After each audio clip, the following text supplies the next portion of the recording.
विक्रम, बहस करने का कोई फायदा नहीं है। मैंने फैसला कर लिया है। मैं इस घुटन भरी गरीबी में अपनी बाकी जिंदगी बर्बाद नहीं कर सकती। सानवी, कम से कम इन मासूमों के बारे में तो सोचो। ये अभी सिर्फ 2 साल के हैं। इन्हें तुम्हारी जरूरत है। आर्यन मुझे वो सब दे सकता है जिसका मैंने सपना देखा था, और अब मैं पीछे मुड़कर नहीं देखूंगी।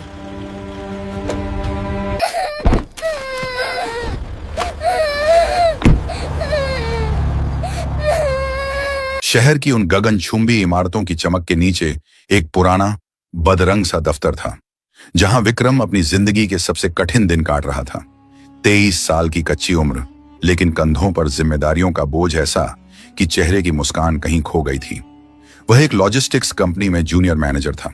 दिन भर क्लाइंट्स की तीखी बातें सुनना और टारगेट्स के पीछे भागना उसकी मजबूरी थी।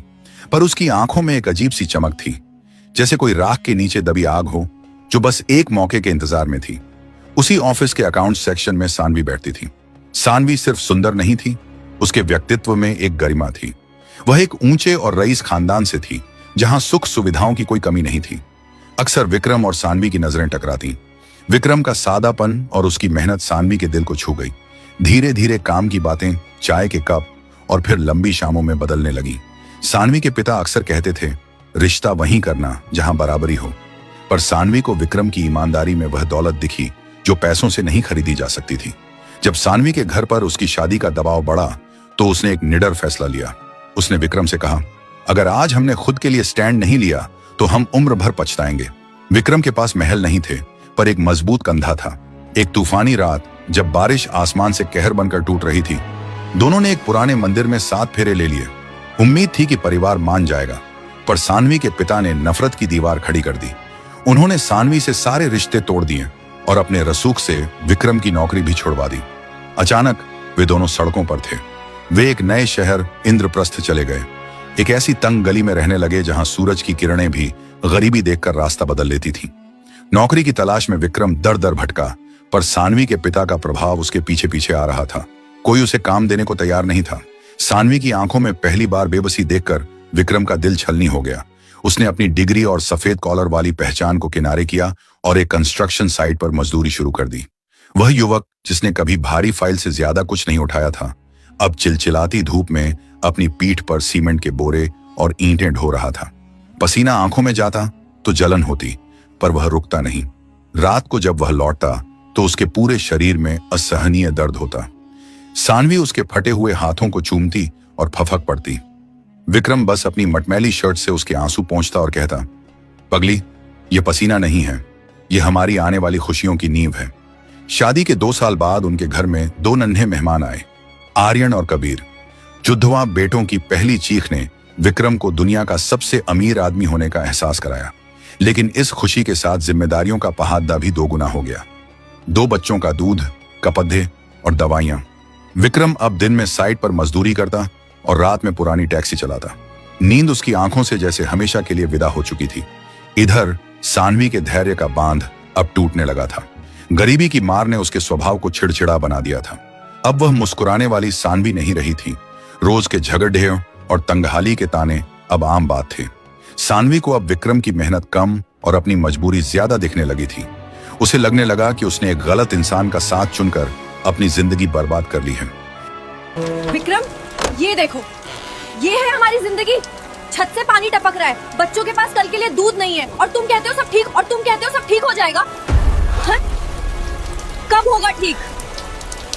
सानवी, मैंने आज भी ठेकेदार से एडवांस मांगा था, उसने मना कर दिया। पर यकीन मानो, अगले हफ्ते जब कंक्रीट का काम खत्म होगा। बोनस, कपड़े। विक्रम, यहाँ दाने दाने के लाले पड़े हैं। मेरे पिता के घर में नौकर भी हमसे अच्छी जिंदगी जीते हैं, और तुम कहते हो सब ठीक। मैंने तुमसे प्यार किया था क्योंकि मुझे लगा था कि तुम कुछ बनोगे, पर तुम तो एक साधारण मजदूर बनकर रह गए। की हुई कमीज और ये पसीने की बदबू, अब मुझे इससे घिन आती है। अगर तुम्हें लगता है कि मेरी मेहनत एक बोझ है, तो शायद तुम मेरी सफलता के रास्ते में भी नहीं रहना चाहोगी। पर मैं हार नहीं मानूंगा सानवी, चाहे मुझे खुद को गला देना पड़े। मैं इन बच्चों को वो आसमां दूंगा जो तुमने कभी देखा भी नहीं होगा। टेक्सटाइल कंपनी के मालिक आर्यन विलेन से हुई। वह अमीर था, शातिर था और सानवी की बेबसी को भांप चुका था। उसने सानवी को महंगे तोहफे और विलासिता के सपने दिखाए, विक्रम काम के बोझ में इतना दबा था कि वह सानवी के मन में चल रहे तूफान को देख ही नहीं पाया। एक रात जब विक्रम दोहरी शिफ्ट करके थका हारा घर लौटा तो देखा कि घर का दरवाजा खुला था। सन्नाटे में सिर्फ 2 मासूम बच्चों के रोने की आवाज गूंज रही थी। सानवी का अलमारी खाली था। मेज पर एक छोटा सा नोट रखा था। विक्रम, मैं हार गई हूं। मैं इस बदहाली में अपनी जवानी और सपने खत्म नहीं कर सकती। आर्यन मुझे वह आसमां दे रहा है जिसकी मुझे जरूरत है। मैं उसके साथ हमेशा के लिए जा रही हूं। अपने बेटों को खुद संभाल लेना, वे तुम्हारी तरह ही मेहनती निकलेंगे। अलविदा। विक्रम के पैरों तले जमीन खिसक गई। उसे लगा जैसे किसी ने उसकी रूह को नोच लिया हो। वह आर्यन और कबीर को सीने से लगाकर पूरी रात फर्श पर बैठा रहा। उस रात उसने सिर्फ एक बात खुद से कही, अब किसी से कोई आस नहीं, अब बस मेरे 2 बेटे और मेरा काम। अगले ही दिन से विक्रम के जीने का तरीका बदल गया। उसने रोना छोड़ डाल दिया और अपनी मेहनत को एक नई दिशा दी। मजदूरी करते वक्त वह सिर्फ ईंटें नहीं ढोता था, वह सीख रहा था। वह रात को बच्चों को सुलाकर पुराने इंजीनियरिंग नक्शे और ठेकेदारी की बारीकियां पढ़ता। विक्रम ने गौर किया कि बड्ढे ठेकेदार मटेरियल में बहुत चोरी करते हैं। एक बार जब उसके मालिक का मुख्य मिस्त्री बीमार पड़ा तो विक्रम ने आगे बढ़कर कहा, साहब, ये दीवार मैं खुद ही करूंगा और गारंटी है कि मसाला एक रत्ती भी बेकार नहीं जाएगा। विक्रम ने वह काम इतनी सफाई और ईमानदारी से किया कि बिल्डिंग के मालिक की नजर उस पर पड्डे अंज गई। उस मालिक ने विक्रम को बुलाकर कहा, तुम मेहनती भी हो और ईमानदार भी, क्या तुम मेरे अगले छोटे से प्रोजेक्ट का सीधा ठेका लोगे? यह विक्रम की जिंदगी का टर्निंग पॉइंट था। उसके पास पैसा नहीं था, पर उसकी साख बन चुकी थी। उसने अपने साथ के 4 सबसे भरोसेमंद मजदूरों को साथ लिया। उसने उनसे साफ कहा, पैसे शुरू में कम मिलेंगे, पर हम खुद मालिक बनेंगे। उसने छोटे छोटे ठेके लेना शुरू किए। लोग उसे ताना मारते, जिसकी औरत भाग गई वो क्या घर बनाएगा? पर विक्रम सिर्फ मुस्कुरा देता। उसकी आंखों में अब अपने बेटों का भविष्य और सानवी को जवाब देने की आग थी। उसने अपनी पहली छोटी सी कंपनी रजिस्टर कराई, विक्रम एंड सन्स इंफ्रास्ट्रक्चर। शुरुआत में उसके पास सिर्फ 2 मजदूर थे, पर उसकी ईमानदारी ने उसे बड़े प्रोजेक्ट्स दिलवाना शुरू कर दिए। वह मजदूरों के बीच बैठकर खाना खाता और उनके बच्चों की पढ़ाई का खर्च उठाता, क्योंकि उसने खुद वह दर्द झेला था। 5 साल बीत गए। विक्रम अब एक छोटा ठेकेदार नहीं, बल्कि शहर का एक उभरता हुआ बिल्डर बन चुका था। आर्यन और कबीर अब स्कूल जाने लगे थे। विक्रम उन्हें हर रोज अपनी पुरानी साइकिल पर स्कूल छोड़ता और फिर साइट पर पहुंच जाता। उसने शहर के बाहरी इलाके में एक ऐसी जमीन खरीदी जहां कोई जाना नहीं चाहता था और वहां एक अफोर्डेबल हाउसिंग प्रोजेक्ट शुरू किया। वह प्रोजेक्ट सुपरहिट रहा। शहर के बड़े बड़े लोग विक्रम की कार्यशैली के कायल हो गए। विक्रम ने साबित कर दिया कि एक अकेला पिता भी अपने बच्चों के लिए साम्राज्य खड़ा कर सकता है। उसके पास अब अपनी गाड़ी थी, पर वह आज भी उन मजदूरों का सम्मान करता था जो धूप में पसीना बहाते थे। उसे पता था कि उसकी मंजिल अभी बहुत दूर है। 5 साल बीत गए। विक्रम अब एक छोटा ठेकेदार नहीं, बल्कि शहर का उभरता हुआ बिल्डर बन चुका था। आंखों में अब वह आग नहीं, बल्कि एक गहरा सुकून था। आर्यन और कबीर जब उसे पापा कहकर गले लगाते तो उसे लगता कि उसकी हर एक ईंट की मेहनत सफल हो गई। उसने यह साबित कर दिया कि महल सिर्फ पत्थरों से नहीं, फौलादी इरादों से बनते हैं। समय का पहिया अपनी गति से घूमता रहा। 15 साल बीत चुके थे। इंद्रप्रस्थ शहर का नक्शा अब बदल चुका था और इस बदलाव के पीछे जिस इंसान का हाथ था वह था विक्रम। कभी ईंटें ढोने वाला वह मजदूर अब विक्रम एंड सन्स ग्रुप का चेयरमैन था। लेकिन विक्रम ने अपनी सफलता को अपने सिर पर नहीं चढ़ने दिया। उसने अपने 2 बेटों आर्यन और कबीर को महलों की सुख सुविधाओं के बीच नहीं, बल्कि संघर्ष की कहानियों के बीच पाला था। आर्यन शांत और दूरदर्शी था, जबकि कबीर अपने पिता की तरह ही जिद्दी और मेहनती। विक्रम अक्सर उन्हें अपनी पुरानी फटी हुई मजदूरी वाली शर्ट दिखाता और कहता, बेटा, यह शर्ट तुम्हारी असली वसीयत है। अगर इसे भूल गए तो यह साम्राज्य गिरने में देर नहीं लगेगी। दोनों बेटे अपने पिता के संघर्ष को जानते थे और उनकी आंखों में अपने पिता के सम्मान के लिए कुछ भी कर गुजरने का जुनून था। एक दोपहर जब विक्रम अपनी नई टाउनशिप का उद्घाटन करके ऑफिस लौटा तो उसने देखा कि सुरक्षाकर्मी एक बदहाल महिला को बाहर निकाल रहे थे। वह महिला कमजोरी के कारण ठीक से खड़ी भी नहीं हो पा रही थी। उसके चेहरे पर झुर्रियां थीं और आंखों में एक ऐसी बेबसी जो केवल वक्त की मार झेलने वाले के पास होती है। जैसे ही विक्रम की नजर उस पर पड़ी, उसकी रूह कांप गई।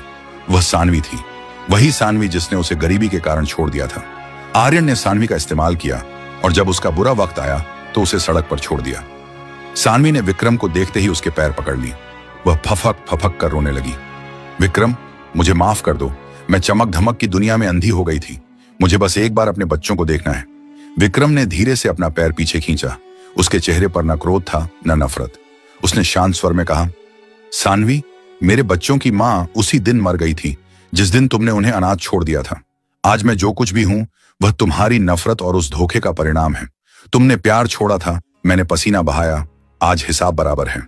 विक्रम ने उसे कुछ पैसे और रहने के लिए एक छोटा घर देने का आदेश दिया, पर यह साफ कर दिया कि वह कभी उसके परिवार का हिस्सा नहीं बन पाएगी। आर्यन और कबीर ने कंपनी की कमान अपने हाथों में ली। आर्यन ने आर्किटेक्चर की नई तकनीक से इमारतों को आधुनिक बनाया, वहीं कबीर ने जमीन पर उतरकर हर प्रोजेक्ट को समय से पहले पूरा किया। दोनों भाइयों की जोड़ी ने मिलकर विक्रम के नाम को पूरे देश में फैला दिया। जहां विक्रम ने पसीने से नींव रखी थी, वहीं उसके बेटों ने उस पर विश्वास की छत डाली। उन्होंने मजदूरों के लिए मुफ्त अस्पताल और उनके बच्चों के लिए स्कूल बनवाए। शहर के लोग अब उन्हें मजदूरों का मसीहा कहने लगे थे। विक्रम अब एक ऐसी ऊंचाई पर था जहां से उसे अपना बीता हुआ कल छोटा नहीं बल्कि प्रेरणादायक लगता था। प्यार का मिलना भाग्य है, लेकिन उसे निभाना चरित्र। जो लोग मुश्किल वक्त में आपका साथ छोड़ देते हैं, वे वास्तव में आपको खुद से मिलवाने के लिए आते हैं। विक्रम की जीत सानवी को हराने में नहीं बल्कि खुद को बनाने में थी।